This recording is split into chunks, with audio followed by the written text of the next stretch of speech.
Welcome to the Joe Zone, and today I'm sitting with Eugene Mathews. Eugene Mathews is a comedian and he's also a WWE enthusiast. We're going to cover some other topics. How are you doing today, Eugene? I'm good. I came off a 20-hour bartending shift. I'm a bit exhausted, but happy to be here. Cool, awesome, man. So you recently came back from Joburg, where you did a launch of your one-man show. Yes, that's correct. I finally, after 8 years of doing stand-up comedy, I finally believed in myself enough to do my debut one-man show, the relaunch of Gina. And how did it go? It went really well, actually. The crowds that I attracted to the show, phenomenal. Like fantastic. Just being on that stage and being able to do a full hour of material was wonderful. Sure. And I got to be a lot freer than I normally am, because normally if I do my comedy I would stand and talk, but this time I could do dance moves and death drops and explain the story and maybe talk to an audience member and then get back to this. It was like everything I wanted the show to be. It was. You're quite a free person now on stage. Like, how much more? When I've seen you on one of your shows, I've seen you like laying on your back already on stage. So how much more freer were you in Joburg? Like, when I bring the show to Cape Town, I'll give you a compliment. You'll see how much freer I was. Look, they aren't. I won't say that I'm restricted, but because of the time frame that I'm given in a lineup show, certain things needs to be cut out in certain conversations. Like I can't go that deep into the joke because we have this economy of words rule that we have to abide by. Yeah. So now with the one-man show, I could actually tell a joke that would normally be, say, 10 minutes on a lineup show. I could take that joke to 25 minutes. Okay. So yeah. So the freedom of the time, that is like a good thing to have. Yeah, I totally understand. I've heard a number of stand-up comedians tell me that once you do your one-man show, going back to lineup shows is very, very difficult. And I was like, no, write your stuff better so that you can do it. But now that I've actually done it myself, I see the light. And now you're coming back to Cape Town. Obviously, you're going to bring your show back to Cape Town. I should bring the show to Cape Town. I have a whole lot of people who are mad at me for debuting the show in Johannesburg as opposed to Cape Town. But it all just happened. I was dismissed from my job in January. Then I thought to myself, okay, I have free time now. I'm going to Johannesburg. Because the last time I was in Johannesburg was 7 years ago. So people remember me from Johannesburg, always asking me, when are you coming up? I have a godson who's 15 years old now, who I haven't seen in a couple of years. So I decided, let's go to Johannesburg. Then I thought to myself, if I'm going to be in Johannesburg, I might as well get some gigs. So I lined up a couple of gigs. And then I thought, if I'm going to go all the way to Johannesburg, I might as well just do my one-man show. Just do it, Eugene. And then that's what I did. I started asking around for venues and spaces, and lots of people said no. Eventually I spoke to the Goliaths, and they gave me 2 nights at the Marvel Comedy Club, and I was like, okay, 2 nights, Ooh. And then I'm like, you know what, let's just do it.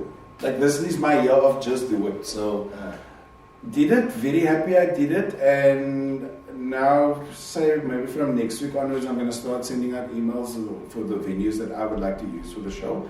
And hopefully soon I'll make the announcement that, the relaunch of Gina's in Cape Town. And we're going to see a 45 minutes or... If I can bring that show down to 45 minutes, I would be less exhausted. When I wrote the thing, I wrote it, wrote everything out. It came to 3 hours and 15 minutes. So, speak to the venue owner. They tell me the entire show needs to be 90 minutes. This is now including the opening acts. Okay. So, now the way I write my material, there's a lot of callbacks and links. It's all interlinked. So, if I cut a joke over there, then another joke a bit later on is going to be affected. But I don't want that joke to be affected. So then I need to rewrite from that. So I had to write the show forward, and then I had to write from the back down and then back up again. So now I cut out about an hour of the show. Then I cut more and cut more and cut more. And eventually, maybe the Thursday before I left the Sunday evening, the Thursday I got the show down to 90 minutes. I'm in the Uber on my way to work and I'm thinking, yes, finally I got it to 90 minutes. It's as lean as the show can be. There's no fat, there's no space for any. This is the show. And then I realized, oh, I never made space for my opening acts. Wow, that's another 12 minutes that I need to get. It was a nightmare. And I thought to myself, just do, if I go over time, then it's unfortunate. I went over time, value for money. So how much of the show is new jokes and how much is like old jokes and stuff? Look, this is a bit of a Did you rewrite the old one? No, there's no way I could rewrite the entire new show. The show is about 20% new material and 80% greatest hits. So, and the new material just happens to slot in with the greatest hits. I have this thing that I do, I don't know if other comedians do it, but when I start the year in January, like most people do, I start with a brand new 5 minutes and then I build that 5 minutes for as far as I can. So sometimes I take this 5 minutes to maybe an hour, maybe an hour 45. I do a lot of hosting. Like one story basically, you make longer or the one story, one gag? One gag could be made longer, but obviously as life happens, there are other gags and other gags and other gags. Or those gags fit into that gag or somehow it all just fits in. Maybe I would write this gag in January and in April I will write another gag. And then, say September, I write another new gag, which is not, I write gags more often than that. But for example, in September, I write a gag. But then this gag, if I put it in the middle of January and April, then it flows seamlessly. Like I try to keep my comedy writing as organic as possible, and somehow it all just interlinks. Which is a good thing, but then when I need to write a one-man show and I need to start doing the cutting part, and then it all, okay, nightmare, here we go. That is lekker, but I can't wait to see your show here in Cape Town. You know most of the gags, come on. You know most of the gags. And this is also why I took such pleasure in doing the show in Johannesburg, because they don't know me there. They have no idea who I am. I like that because now you have no idea what you're in for. Because when she opened my show, Chantal Jackson, she opened my show the Thursday night. She flew into Johannesburg a day early, especially to open my show for her. Thank you so much, Chantal, if you're watching. That's a friend, eh? She's amazing. She is amazing. She must That's a friend. I want to give her a Comics Choice Award myself. Anyway, so now she's doing her set and she is killing! You've seen Chantal kill. Yeah. She's killing! It's like it looks like a scene out of Blade. This is how she's killing. And now I'm starting to get in my head now because now if you're gonna kill like that, then I start doing. Now I need to start pumping myself up, and I start looking at the audience member like, you have no idea what you're in. You have no idea. And by the time I got to the stage, I was able to match or maybe better the level that she set for me. Nice, man. Nice. So that was a very big reason why I'm so happy with myself for the show. No, that's good. That's good. Can I ask you something? Do you put a message into your comedy, or do you feel like it's a responsibility to put a message, or do you? That's a good question. Look, again, I try to make my comedy, especially the writing of my comedy, I try to make it as organic as possible. Yeah. And the message does come through somehow. I'm very big on colored and homosexual representation. The LGBTQ community and colored people, that's who I am. Yeah, so I try not to make us look bad.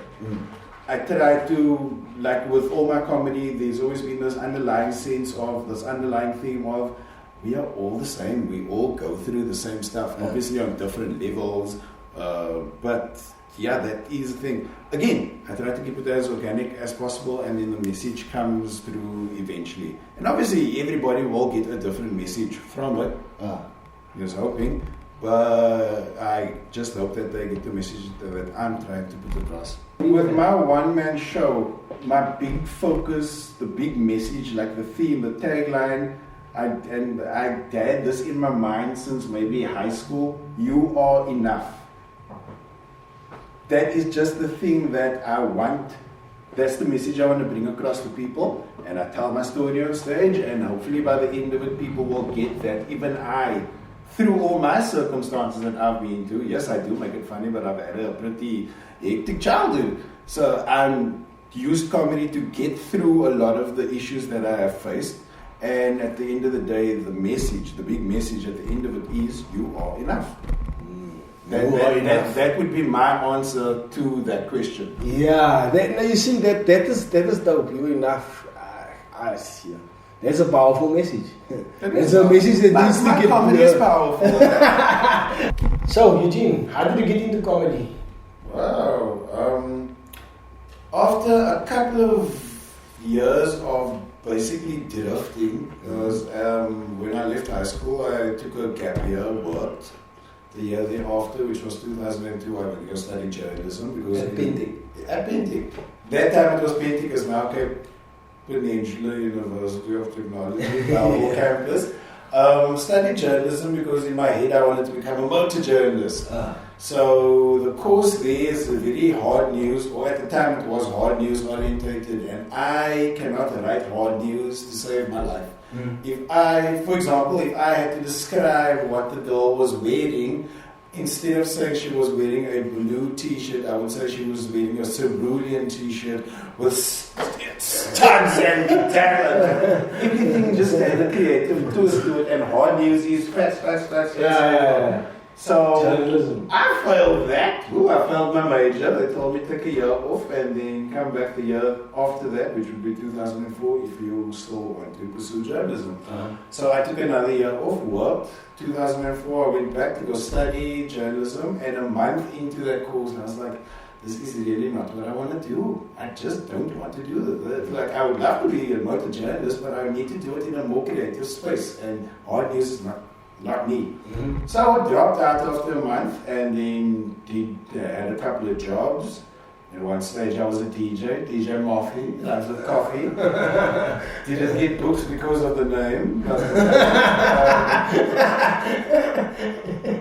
Had many jobs, and just every job that I did, I just wasn't happy with the job that I was doing. Yeah. And one day a friend of mine picked me up. She was in a cab, so picked me up, and this guy, the cab driver, was driving a Daihatsu Materia. And I looked at this car because I'm like, this is such a cool car, this car. Like, now I'm speaking to the cab driver, finding out about what his day is like and whatever. And I thought to myself, I can give this a try. This seems like fun. Got my PDP, got a job interview, started working the Sunday, and I loved it. I enjoyed driving people up and down. I did, and I loved it. How old were you when you were that? Oh, good God. 20s? 20, it could have been 26 maybe, 26, 27. It's a fun time to be riding around Cape Town. Somewhere along the line, I figured out that if I make my customers laugh, my tip is bigger. Yeah. Right? Perfect. Now it's a new way of doing cab driving. I make you feel safe in the cab, and I make you laugh. And the more I make you laugh, I just believe my tip is going to get bigger and bigger and bigger. So now I'm the funniest cab driver in the world. I have stories to tell and little bits that I'm throwing out at people. And then I had this guy who became my regular client. He lived in Hardway, and I would pick him up and drive him to wherever. And always making him laugh, and he was in hysterics all the time. And then one day he started encouraging me to give stand-up comedy a try. And I'm like, no, I could never do that. Because at that time I never knew that there's an underground comedy scene in Cape Town. Okay. I just thought that you would go to the backstand, put on a big show. Like Mark and Stuart Taylor and all would do. I just thought that is what comedy looked like. And like, how am I even going to do? How? Like, I didn't know. I was just ill-informed. Then one Monday night, I picked this client up again in Hardway, and we went through to Long Street, and he said he's on his way to a stand-up comedy show. Why don't you come with me? I was like, okay, it is Monday night, we're quiet this evening, why don't I go with you? Tell the call center I'm going to go on a break. This break turned into a 3-hour break, but I went in, I went to go watch that show, and that was it for me. Seeing a live stand-up comedy, but on the underground circuit, whoa, this was still Zula Sandbar in Long Street. Oh, that was it. I was like, wow, these people look so cool. on the stage. I remember Milo Hot Chocolate was performing, Zinzi would perform that night. Gina Fernandez did a bit about Michael Jackson. Michael Jackson just passed away in that period of time, so Gina did a bit about Michael Jackson, and then Gina Fernandez, for those who don't know. Yeah. And I was just like, these are the coolest people I've ever seen in my life. This is so cool. And then the next week I was back, and the next week I was back, and week after week I was just back, going to different shows and whatever. Then a good couple of weeks later, I'm in a gay club in Paro called Stargazer, and I got Fiona Fury there, and I told her about, like, I have this desire to give stand-up comedy a try, and she was like, okay, let's arrange to go to your master comedy club, and I'll introduce you to Kurt and to Des and to whatever. I'm like, what? She's like, yeah, come, let's do this. A couple of weeks later, we went to your master comedy club. It's now Cape Town Comedy Club. At that time, it was your master comedy club, and they were based out at the River Club in Oxford. And I went to the show, and I was like, oh, this is amazing. She introduced me to Kurt and Des. They told me I must speak to Rustum August, and after a couple of conversations with Rustum August, he gave me a try on stage. Okay. This is now, obviously, it took me a while to get onto stage. It could have been maybe 2 years after I first started speaking to Rustum that I could actually get my mind and build myself up to actually just getting on stage and doing it. And I spoke to a couple of my friends about it, and everybody's like really supportive. They're like, yes, do it, you would be amazing at it. And then the first night, November the 15th, 2010, I got on that stage and I performed, and I was gone after that. I haven't looked back since. I went way over time. That video is still on YouTube. You can see how they're actually flashing me, but I was just living my best life on that stage. I completely forgot the set that I was going to do, so I just started speaking about the relationship that myself and my mother have, which is very odd because you would think it's more Gilmore Girls than Married with Children. So that got the crowd laughing. So many of my friends came through to come see the show, and I'm still in the burn. I'm still here 8 years later. Nice, man. You mentioned that you wanted to be a motor journalist. Yeah. I have a collection of car magazines this high, and like my room is messed up because of all of these car magazines. My oldest car magazine. So you're obsessed with cars? Yes, I love cars. Yeah, I'm actually impressed with the car that you have. I'm really impressed that you made that choice. Nah, it's a good car, yeah. I know, this is cheap. That's why I got it. It's a good car. That when I got it was cheap. I got it 50k less than what it was on sale. That doesn't make it cheap. 50,000 rand, that's a lot of money cheaper. No, that's a good discount, but the car isn't, I don't think it's not cheap. No, initially it was cheap. Now it might be expensive. But did you get a key with this car when you bought it? Was this car stolen in Johannesburg? Down to Cape Town by insurance? Nah, it's a... Listen, the Polos are more expensive than the Mazda 2. Yes, Volkswagens are generally more expensive. So my car is like sort of lower down the ranks than the Polos, even the Toyotas. So everybody with a Polo, riding around with a Polo, is paying more for their car than what I am paying for my car. This we know. So how can you say my car is an expensive car? I'm not saying your car is expensive, I'm saying it's I'm not buying cheap. a Mazda 2. The new generation with the Sky Active technology. The Sky Active technology. And all of it, my point is that if you pay for a Polo, you're paying more than what I'm paying. I cannot see myself owning a Volkswagen the way things are right now, because a service alone will bankrupt the bitch. No, but you must buy. You buy a car residual. And number two, what you also the worst advice. You buy a car residual. And number two, wow. Guys, this sounds financial advice coming from it's not. You can avoid it, please do that. Okay, so obviously that's bad financial decisions sometimes people make. Just tell the thing before it's time to pay a residual.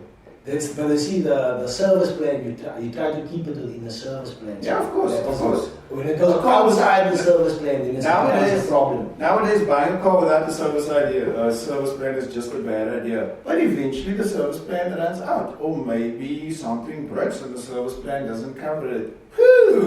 What's your God car towards your dream car? If you they gave you now 500,000. It's half a million. Rand or pounds? Rand, you must buy 500,000. You can't buy so you can't buy a Ferrari or anything. So it must be like 500,000. You can get a decent BM, you can get a nice Merc or something like that. Or what do you go for? I will probably go for 500,000 Rand. I'll go for a second-hand Lexus GS. A second-hand car? Yes. I would rather buy a second-hand car that I really like instead of paying for 500,000 Rand into a second-hand car. Well, I would rather do, like if I look at what I can get out of a second-hand 500,000 Rand car versus a new 500,000 Rand car, I'm going for the second-hand one. And I'll go for a demo or something that was... A second-hand? If you got 500,000 Rand, you're not buying a second-hand car, number one. But at the same time, if I had 500,000 Rand, I wouldn't buy a car with that money.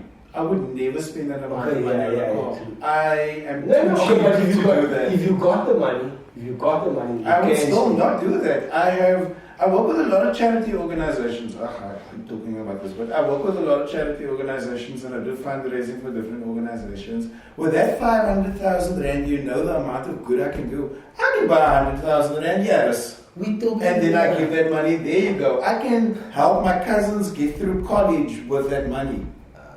If somebody says, here's an array of cars to the value of 500,000 Rand, choose one. Then it's a different story. Okay. No, I get you. You also like the WWE. Love the WWE. Who's your favorite guy right now? Because I tried to. Moment. When we first did, I tried to. That's not about me. I tried to watch it just to prep for you. Okay. Ew. How did that go? So bad. It's so bad. Braun Strowman?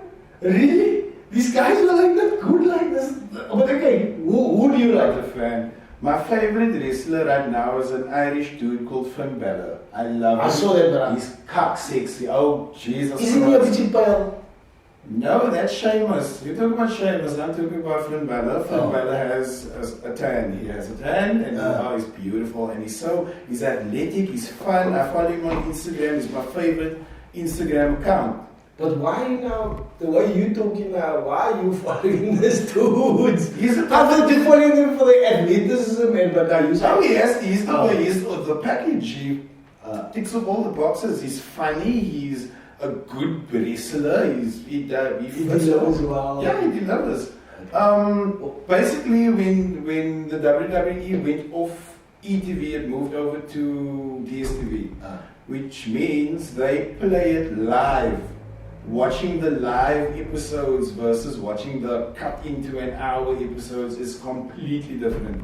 It's so different. With the live episodes, you can see how they mess up and they try to save it, whereas in editing they can cut that out. So it makes it a lot more fun. The commentators are on each other's case, and the comments that are dropped are not edited out. So watching it live is my thing. I love it. Oh, okay, so, but when do they play it on they're only at 2 o'clock in the morning. That's nothing what Raw would be at like what time, or SmackDown would be, Raw and SmackDown, I'm taking Raw and SmackDown, they were here last year, they performed at the Grand West. Yes, Grand West. I was there. I was doing the dance moves and everything. It was a lot of fun. I got so drunk, but it was so much fun. I also like combat sports. I like MMA and I like boxing, and I can sort of understand the idea behind WWE because I was a WWE fan when I was younger. The thing with me liking WWE right now that I'm 36, I still can't believe I'm 36, but I'm 36 now. Yeah. The thing that I love about it is that it's mindless entertainment. It's just it's a break from everything. Like my life is comedy, obviously, so that's a lot of brain work that you have to do. I do a lot of writing, I do consulting with other comics, helping them write their stuff. and just the mindlessness. It's a vacation. I'm doing the mindlessness. Okay, for somebody wanting to get into comedy, do it. Give it a try. You might love it, you might hate it, but if you don't do it, you're always going to wonder, everything. Comedy is a lot more accessible nowadays compared to when I started, basically. So if you would like to give it a try, I would advise you go give it a try. Yeah. Just do it. Just do it.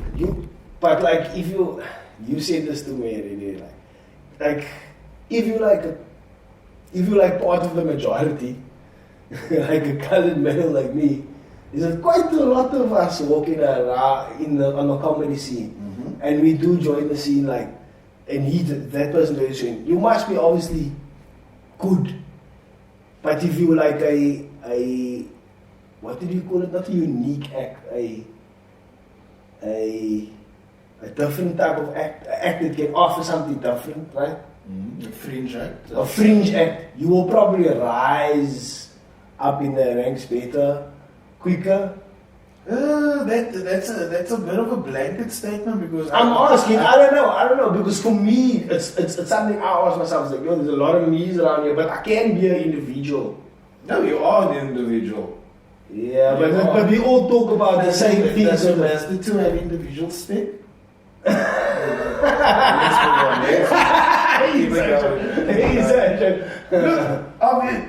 Again, the job of a comedian is to be funny, and if you are funny and you play the game, because there are rules, there are gatekeepers and everything. If you play the game and you are funny, consistently funny, because we have our nights where we die. We die. I know how it is. It is horrible to die, but it's also good to die. Yes, I actually died in Johannesburg the first night I was there. I went to go play poppies.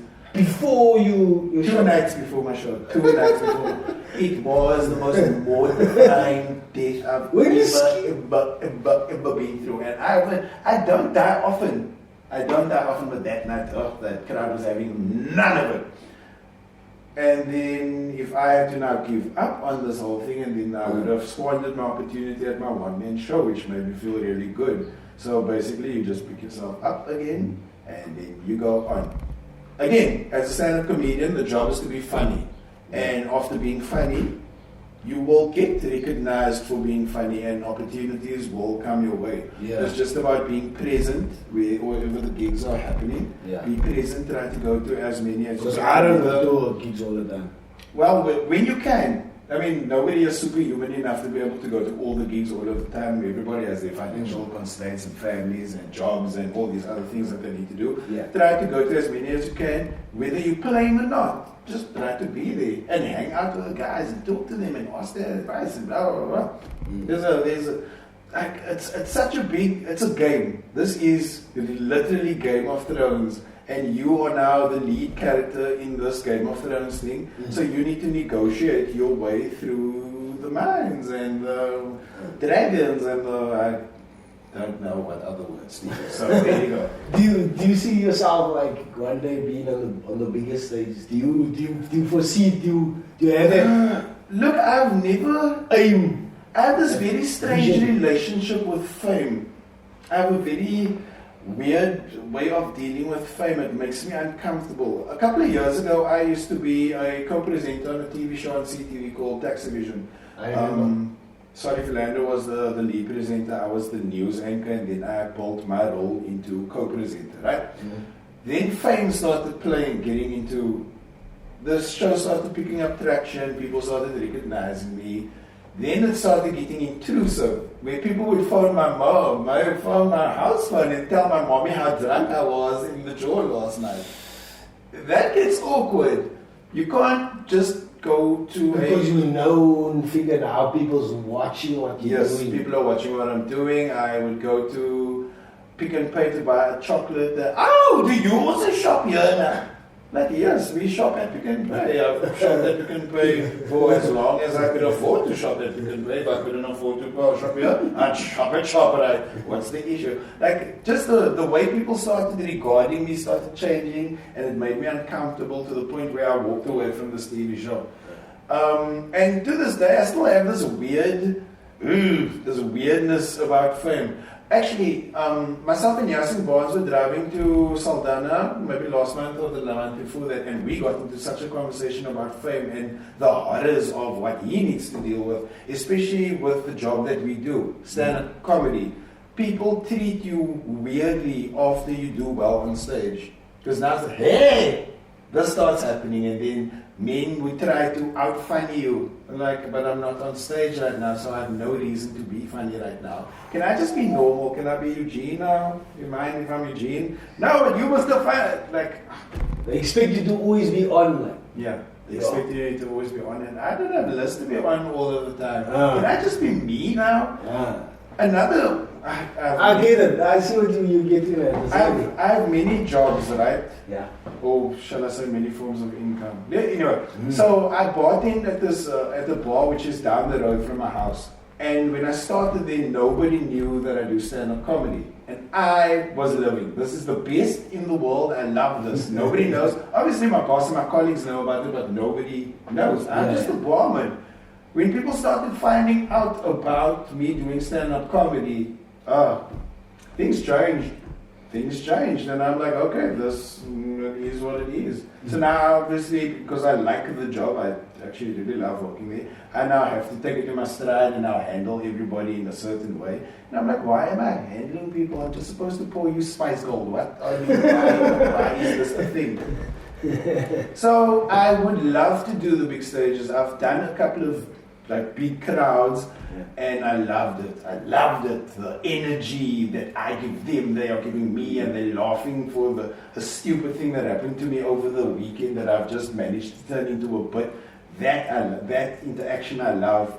The money, I love the money. The money is amazing. Just the afterwards. The afterwards is ugh.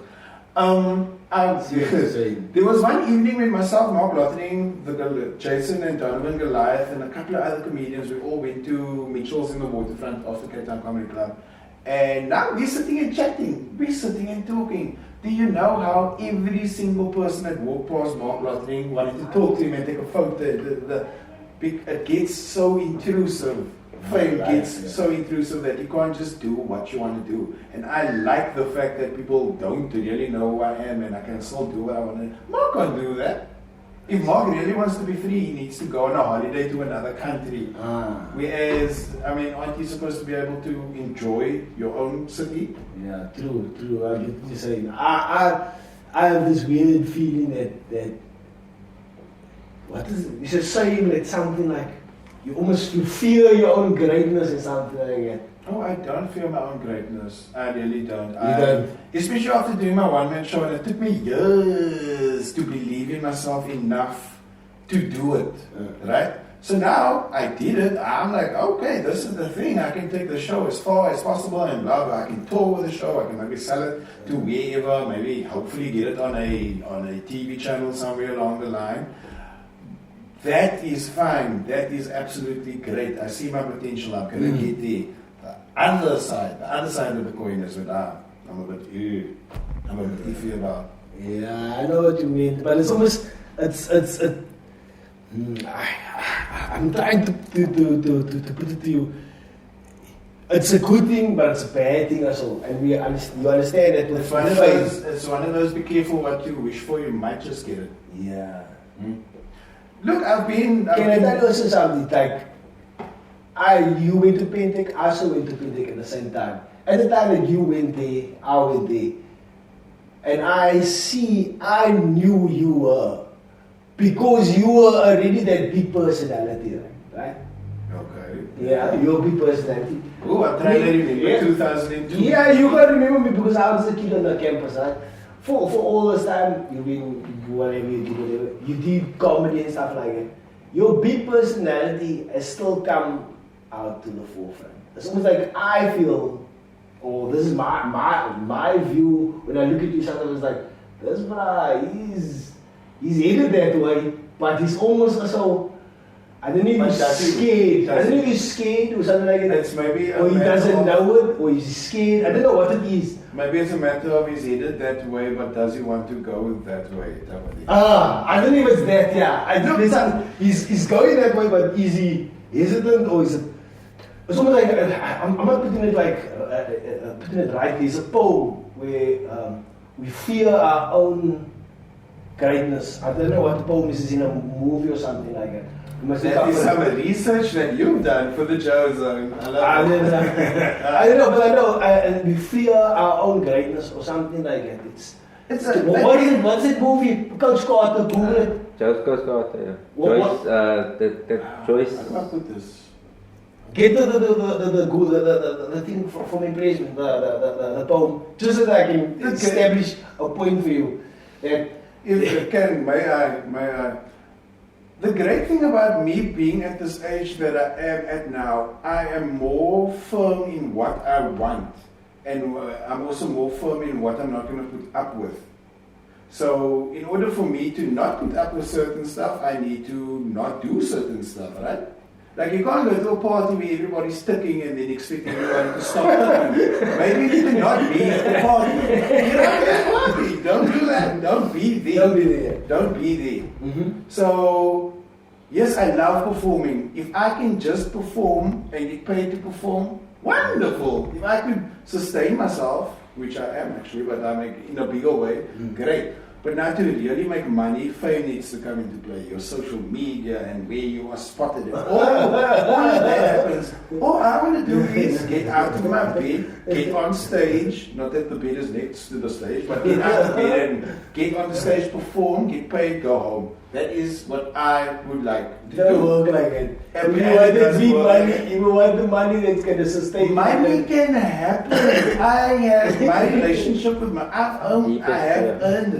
I have earned money, and here we go. That's an arm.